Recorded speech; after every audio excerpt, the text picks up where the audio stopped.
Hi everyone, happy Friday. Everyone looking forward to the weekend.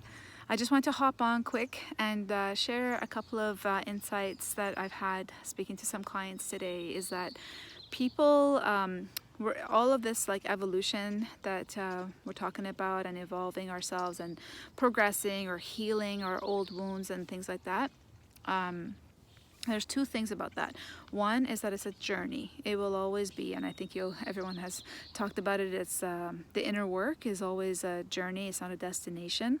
And there is this inner child. You hear I don't know, it's not cliche, but therapists constantly talk about healing that inner child. Well, a big part of that healing is being able to reparent that kid inside. So I want you to ask yourselves, when things are, we talked about last week, making it reactive, kind of bigger than the situation warrants, when you're just like kind of blowing a gasket, like I do with my kids if they have a big spill, or if they tell me that I'm on my phone at work too much and they hate my work. So then I start to feel those feelings of inadequacy, right? And so that's when I get overreactive, and instead of, tuning in and pausing and tuning in, I might react to them. I want to change the outside, change the child's mind so that I can feel better, right?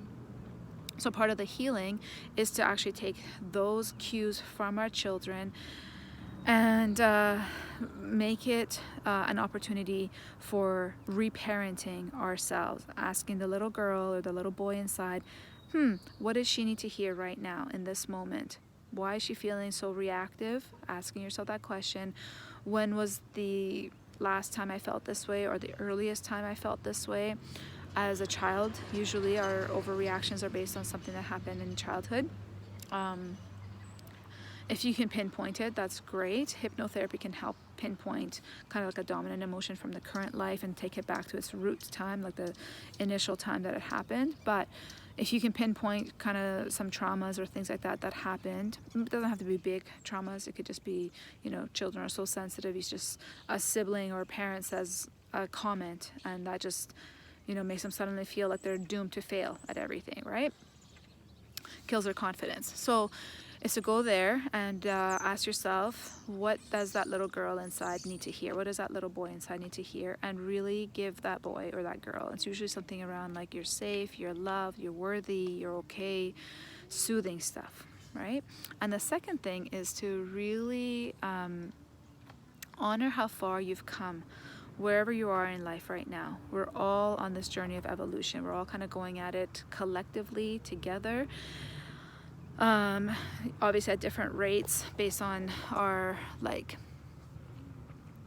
awareness and the layers and the layers and layers and stuff like that. So that's the other thing, is to really honor where you're at, because I think we forget. I just talked to a client who, we just see ourselves every single day in the mirror, and we're with ourselves all the time. So we forget how far we've come. So really ask yourself, hey, where was I, 6 months ago?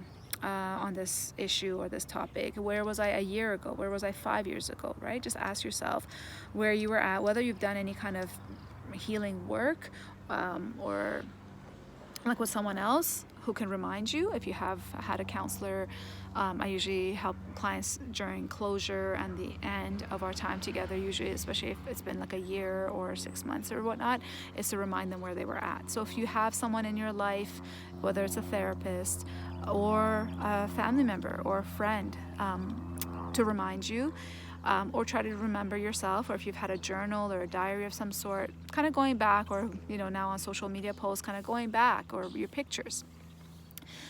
Because when we honor how far we've come, it also motivates us to trust in ourselves and to know that we are on this healing journey, layer by layer, unpacking what needs to be unpacked, and things happen only when we are ready to. The subconscious mind, with a filing cabinet of all those stored up memories and traumas and all that, the subconscious mind, our psyche, protects us, for things, to be able to deal with them when and if we're ready to. So just trust yourselves, love yourselves, reparent yourselves, take every single conflict that you're reacting to, especially those repetitive ones, especially the ones that are, coming up over and over again, especially since we're home so much. take those as an opportunity, as a gift to go inward and do some healing work with that little girl, little boy inside who's screaming and saying, hey, listen to me, I need your help right now. Okay, much love to you all. Have a wonderful weekend, and as always, I love to hear your feedback, and if this resonates, and if you know anyone who this kind of guidance or this work would help, please reach out. Thank you. Bye bye.